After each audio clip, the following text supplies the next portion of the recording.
UP board class 12th के प्यारे विद्यार्थियों, स्वागत है रिस्पॉन्सिव क्लासेस में। 2025 इकोनॉमिक्स अर्थशास्त्र का मॉडल पेपर है जो आपके कल के एग्ज़ाम के लिए बहुत ही महत्वपूर्ण लेक्चर ही होने वाला है, क्योंकि ये मैंने आप अपने चैनल पर सिर्फ 5 मॉडल पेपर कराए हैं और ये अंतिम मॉडल पेपर है, छठा मॉडल पेपर। आपने कुछ नहीं पढ़ा है तो आप 6 मॉडल पेपर पढ़ के जाइए और 95 प्लस मार्क्स लेके आइए, क्योंकि यहीं से सारे प्रश्न आपके बन जाएंगे जितने मॉडल पेपर मैंने पढ़ा दिए हैं। तो बच्चों, आपको समय मिलता है 3 घंटा 15 मिनट, ठीक है। और निर्देश में देखें तो प्रारंभ के 15 मिनट आप प्रश्न पत्र पढ़ेंगे। उसके बाद आपके कुछ सामान्य निर्देश क्या हैं, प्रश्न पत्र सारे अनिवार्य हैं। प्रश्न संख्या 1 से 10 तक बहुविकल्पीय प्रश्न है जिनका 1-1 मार्क्स के हैं, ठीक है। प्रश्न संख्या 11 से 18 तक अतिलघु उत्तरीय प्रश्न है और जिनका उत्तर 50 शब्दों में देना है। और प्रश्न संख्या 19 से 24 लघु उत्तरीय प्रश्न है जिनका उत्तर 150 शब्दों में देना है। प्रश्न संख्या 25 से 27 तक दीर्घ उत्तरीय प्रश्न है जिनका उत्तर 300 शब्दों में देना है। तो बच्चों, यहाँ पे देखिए शब्द सीमा देख लीजिएगा, उसके अकॉर्डिंग अपने उत्तरों को लिखिएगा, किस में कैसे प्रश्न में कैसे आपको कितने शब्दों में अपने उत्तर देने हैं, ठीक है। तो यहाँ से आपके हो गए सभी प्रश्नों के निर्धारित अंक उसके सम्मुख अंकित है। तो चलिए आइए देखते हैं बहुविकल्पीय प्रश्न। सारे इंपॉर्टेंट प्रश्न हैं, सभी प्रश्नों के उत्तर आप यहाँ जान लीजिए। तो बच्चों, पहला प्रश्न है, बेरोजगारी से संबंधित मुद्दों का अध्ययन किया जाता है तो समष्टि स्तर पर किया जाता है। बेरोजगारी से संबंधित मुद्दों का अध्ययन किसमें किया जाता है? समष्टि स्तर पर किया जाता है। निम्नलिखित में से कौन सा एक अनादिमान वक्र का सही विश्लेषण है? तो खा वाला सही हो जाएगा। अनादिमान वक्र सदैव ऊपर बाईं ओर से नीचे दाहिनी ओर ढलवा होता है, ठीक है। डेल्टा अक्षर दर्शाता है। ये डेल्टा क्या होता है? ये अक्षर क्या है? तो बेसिकली ये परिवर्तन का निशान होता है, ठीक है, परिवर्तन का निशान होता है। फिर चौथा है औसत लागत हुआ कर अंग्रेजी वर्णमाला के निम्नलिखित अक्षर यू के आकार का होता है। कैसा होता है? यू के आकार का होता है। पांचवा प्रश्न है, अनिवार्य वस्तुओं की मांग की कीमत लोच होती है, 1 से कम होती है। छठा प्रश्न है, the general theory of employment interest और मनी के लेखक का नाम क्या है? तो भाई कीन्स है। ऑप्शन नंबर घ सही हो जाएगा। निम्नलिखित में से कौन से राष्ट्रीय आय की गणना करने की विधि है? तो इनमें से सभी, आय विधि, खर्च विधि, उत्पादन विधि, इन सभी से राष्ट्रीय आय की गणना की जाती है। निम्नलिखित में से कब हमारे देश में विमुद्रीकरण की नीति अपनाई गई थी? तो नवंबर 2016 में। फिर बच्चों आ जाइए, अगला प्रश्न है, MPC plus MPC plus MPS का योग होता है -1 होता है, ठीक है। 10वां प्रश्न है, भारत में नवंबर 2016 में रुपया 500 तथा रुपये 1000 के नोटों का विमुद्रीकरण किसने किया था? तो भारत सरकार ने किया था। चलिए अतिलघु उत्तरीय प्रश्न जिनका उत्तर आपको 50 शब्दों में देना है, देखते हैं। आदर्शात्मक अर्थशास्त्र क्या है? तो आदर्शात्मक अर्थशास्त्र का वह हिस्सा है जो मानक बयानों से संबंधित है। यह निष्पक्षता के विचार पर केंद्रित है और अर्थव्यवस्था के परिणाम या सार्वजनिक नीति के लक्ष्य क्या होने चाहिए पर निर्भर है। फिर बच्चों है, स्थानापन्न वस्तुएं क्या होती हैं? तो स्थानापन्न वस्तुएं वो वस्तुएं होती हैं जो एक दूसरे के स्थान पर एक ही उद्देश्य के लिए प्रयोग की जा सकती हैं। फिर बच्चों, कीमत रेखा किसे कहते हैं? तो कीमत रेखा वह समस्तरीय सरल रेखा होती है जो बाजार कीमत और किसी फर्म के उत्पादन स्तर के बीच के संबंध को दर्शाती है। फिर बच्चों, अगला प्रश्न है, मध्यवर्ती वस्तुएं क्या होती हैं? इनका उत्तर देखेंगे। मध्यवर्ती वस्तु उन वस्तुओं और सेवाओं को कहते हैं जिनका प्रयोग अन्य अंतिम वस्तुओं सेवाओं के उत्पादन में किया जाता है। इनका उपयोग व प्रयोग मध्यवर्ती अथवा उत्पादन प्रक्रिया की सीमा के अंदर होता है। कच्चा माल तथा अर्धनिर्मित वस्तुएं मध्यवर्ती वस्तुएं होती हैं। पूंजीवाद अर्थव्यवस्था की मुख्य विशेषताएं क्या है? बिल्कुल इंपॉर्टेंट प्रश्न है यहाँ पे। पूंजीवाद अर्थव्यवस्था की मुख्य विशेषता क्या है? तो उत्पादन के साधनों पर निजी स्वामित्व होता है, आर्थिक निर्णय में स्वतंत्रता होती है, अर्थव्यवस्था पूरी तरह से बाजार प्रणाली पर निर्भर रहती है। फिर बच्चों आ जाइए अगले प्रश्न पे, राष्ट्रीय आय समिति की स्थापना किस वर्ष हुई थी? तो भारत सरकार ने 1949 में राष्ट्रीय आय समिति की नियुक्ति की थी। राष्ट्रीय आय समिति की स्थापना का वर्ष पूछा 1949, ऑब्जेक्टिव के लिए भी इसको ध्यान रखिएगा। राष्ट्रीय आय संगणना की विधियों को ले कीजिए। तो राष्ट्रीय आय की संगणना की 3 विधियां हैं, कौन कौन सी?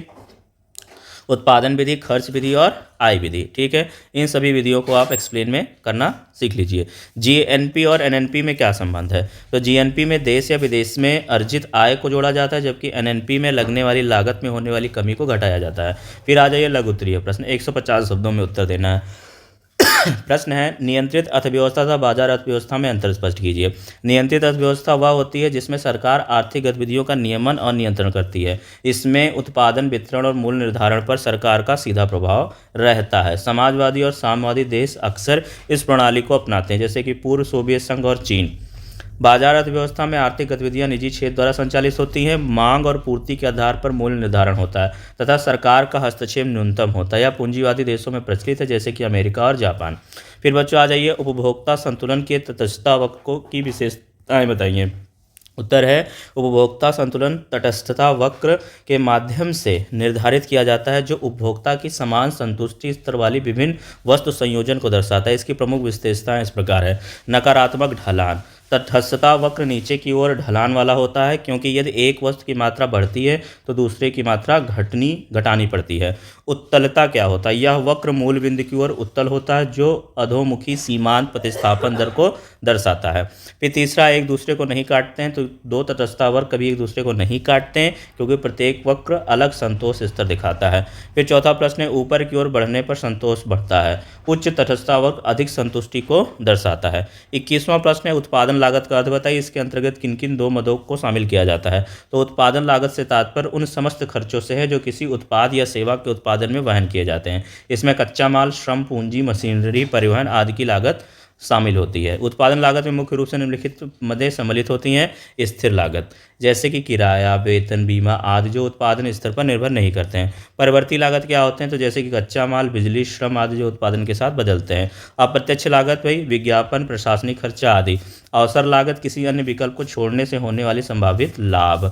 फिर सकल निवेश एवं शुद्ध निवेश में भेद कीजिए। तो सकल निवेश और शुद्ध निवेश में मुख्य अंतर निम्नलिखित है। परिभाषा क्या है इसकी? सकल निवेश व्यय पूंजीगत वस्तुओं पर किया जाता है, जो कुल व्यय शामिल होता है, जबकि शुद्ध निवेश सकल निवेश से पूंजी ह्रास घटाने के बाद बची हुई पूंजी को दर्शाता है। समीकरण क्या होता है? सकल निवेश इक्वल टू शुद्ध निवेश प्लस मूल्य ह्रास, शुद्ध निवेश इक्वल टू सकल निवेश माइनस मूल्य ह्रास। अर्थव्यवस्था पर प्रभाव, यदि शुद्ध निवेश सकारात्मक होता है तो अर्थव्यवस्था में पूंजी स्टॉक बढ़ता है, जबकि नकारात्मक शुद्ध निवेश पूंजी क्षय को दर्शाता है। सकल निवेश के कुल निवेश, जबकि शुद्ध निवेश वास्तविक पूंजी वृद्धि को दर्शाता है। तो आप अगला प्रश्न देखेंगे, पूर्ण प्रतियोगिता का अर्थ एवं परिभाषा दीजिए। तो उत्तर है, पूर्ण प्रतियोगिता एक ऐसी बाजार स्थिति है जिसमें अनेकों विक्रेता और क्रेता स्वतंत्र रूप से क्रय विक्रय करते हैं और किसी एक क्रेता या विक्रेता का बाजार मूल्य पर नियंत्रण नहीं होता है। इसमें सभी उत्पादक समान गुणवत्ता वाले उत्पाद बेचते हैं और बाजार में प्रवेश तथा निकास पूरी तरह से स्वतंत्र होता है। परिभाषा क्या है? आदम स्मिथ के अनुसार पूर्ण प्रतियोगिता वह स्थिति है जिसमें बाजार में कई विक्रेता और क्रेता होते हैं तथा मूल्य मांग और आपूर्ति द्वारा तय किया जाता है। मार्शल के अनुसार पूर्ण प्रतियोगिता में प्रत्येक विक्रेता के पास बाजार में समान अवसर होते हैं और कोई भी कीमत को प्रभावित नहीं कर सकता है। समष्टि अर्थशास्त्र के क्षेत्र बताइए। तो उत्तर है, समष्टि अर्थशास्त्र अर्थव्यवस्था की वह शाखा जो शांतिपूर्ण अर्थव्यवस्था के व्यापक पहलुओं का अध्ययन करती है। यह राष्ट्रीय आय, मुद्रास्फीति, बेरोजगारी, आर्थिक विकास, मुद्रा नीति और राजकोषीय नीति जैसे विषयों पर शामिल करता है। समष्टि अर्थशास्त्र के स्रोत क्या है? राष्ट्रीय आय, सकल घरेलू उत्पाद, जीडीपी और राष्ट्रीय आय की गणना। मुद्रास्फीति और मंदी क्या है? मुद्रा आपूर्ति, कीमतों में उतार चढ़ाव का अध्ययन। बेरोजगारी दर और उसके प्रभाव। आर्थिक नीतियाँ, मौद्रिक और राजकोषीय नीतियों का प्रभाव। आर्थिक विकास, दीर्घकालीन विकास दर और योजना है। समष्टि अर्थशास्त्र संपूर्ण अर्थव्यवस्था के संतुलन और स्थिरता का विश्लेषण करता है। फिर बच्चों आ जाइए, दीर्घोत्तरीय प्रश्न, प्रत्यक्ष और अप्रत्यक्ष कर में अंतर स्पष्ट कीजिए। तो प्रत्यक्ष कर और अप्रत्यक्ष कर में अंतर निम्नलिखित हैं। प्रत्यक्ष कर अप्रत्यक्ष कर से मुख्य अंतर भुगतान की प्रवृत्ति और कर भार वहन करने वाले व्यक्ति पर निर्भर करता है। प्रत्यक्ष कर क्या होता है? प्रत्यक्ष कर वह कर होता है जिससे करदाता सीधे सरकार को अदा करता है और इसका भार वह स्वयं वहन करता है। विशेषताएं क्या है? यह आय या संपत्ति पर लगाया जाता है। करदाता और कर भार वहन करने वाले व्यक्ति एक ही होता है। इसके दरें और आय संपत्ति के अनुसार तय होती है। उदाहरण है आयकर, संपत्ति कर, निगम कर। फिर बच्चों है अप्रत्यक्ष कर। अप्रत्यक्ष कर वह कर होता है जिससे कोई अन्य व्यक्ति सरकार को अदा करता है और लेकिन इसका बोझ अंतिम उपभोक्ता पर पड़ता है। इसकी क्या विशेषताएं? या वस्तुओं और सेवाओं पर लागू होता है। करदाता, कर भार वहन करने वाले व्यक्ति अलग अलग होते हैं। या उपभोग पर आधारित कर होता है। उदाहरण वस्तु एवं सेवा कर, जीएसटी, उत्पाद शुल्क, सीमा कर शुल्क। मुख्य अंतर क्या? संक्षेप में, प्रत्यक्ष कर आय संपत्ति पर लगता है जबकि अप्रत्यक्ष कर उपभोग पर आधारित होता है। प्रत्यक्ष कर अप्रत्यक्ष कर में मुख्य अंतर भुगतान की प्रवृत्ति और कर भार वहन करने वाले व्यक्ति पर निर्भर करता है। फिर आ जाइए यहाँ पे अथवा में प्रश्न है, सेक्टर मॉडल में राष्ट्रीय आय निर्धारण की व्याख्या कीजिए। फिर है 26वां प्रश्न है, न्यून मांग क्या है? इसके प्रमुख कारणों का प्रकाश डालिए। तो न्यून मांग का अर्थ और कारण। न्यून मांग यानी डिफिशिएंट डिमांड वह स्थिति होती है जब किसी अर्थव्यवस्था में कुल मांग यानी कि एग्रीगेट डिमांड उपलब्ध वस्तुओं और सेवाओं की आपूर्ति से कम होती है। यह स्थिति आर्थिक मंदी और बेरोजगारी को जन्म देती है जिससे उत्पादन और आर्थिक विकास प्रभावित होता है। न्यून मांग के प्रमुख कारण क्या है बच्चों? तो यहाँ पे देखेंगे कम उपभोक्ता व्यय, यदि लोगों की आय घट जाती है या वे बचत बढ़ा देते हैं तो उनकी क्रय शक्ति कम हो जाती है, जिससे मांग घटती है। निवेश में गिरावट, जब व्यापारिक संगठनों और उद्योगों द्वारा पूंजीगत निवेश कम किया जाता है तो उत्पादन और रोजगार में कमी आती है, जिससे कुल मांग प्रभावित होती है। सरकारी व्यय में कमी, यदि सरकार अपने खर्चों में कटौती कर देती है तो बाजार में मुद्रा प्रवाह कम हो जाता है और मांग घट जाती है। उच्च कर दरें, यदि सरकार प्रत्यक्ष या अप्रत्यक्ष कर बढ़ा देती है तो लोगों की आय और क्रय शक्ति कम हो जाती है, जिससे मांग में गिरावट आती है। फिर है मुद्रा की आपूर्ति में कमी, यदि केंद्रीय बैंक द्वारा बाजार में मुद्रा आपूर्ति कम कर दी जाती है तो ऋण महंगा हो जाता है और उपभोग घट जाता है। फिर छठा प्रश्न है भविष्य को लेकर अनिश्चितता, यदि उपभोक्ताओं और निवेशकों को भविष्य में आर्थिक मंदी का डर होता है तो वे खर्च करने से बचते हैं, जिससे मांग कम होती है। फिर यहाँ पे आ जाएंगे इसका अथवा का प्रश्न क्या है, गुणक का क्या होता है, इसकी क्रियाविधि का उदाहरण समझिए। देखिए जो प्रश्न का उत्तर मैंने नहीं लिखा उसको आप तैयार कर लीजिए। राजस्व बजट और तथा पूंजी बजट में अंतर स्पष्ट कीजिए। राजस्व बजट की प्राप्तियों और खर्चा का वर्णन कीजिए। ठीक है। फिर अथवा में पूंजी खाता क्या होता है, विशेष विवेचना कीजिए। तो यहाँ पे मैंने पूंजी खाता वाला प्रश्न चूज किया है। पूंजी खाता क्या है, पहले हम परिचय देखेंगे।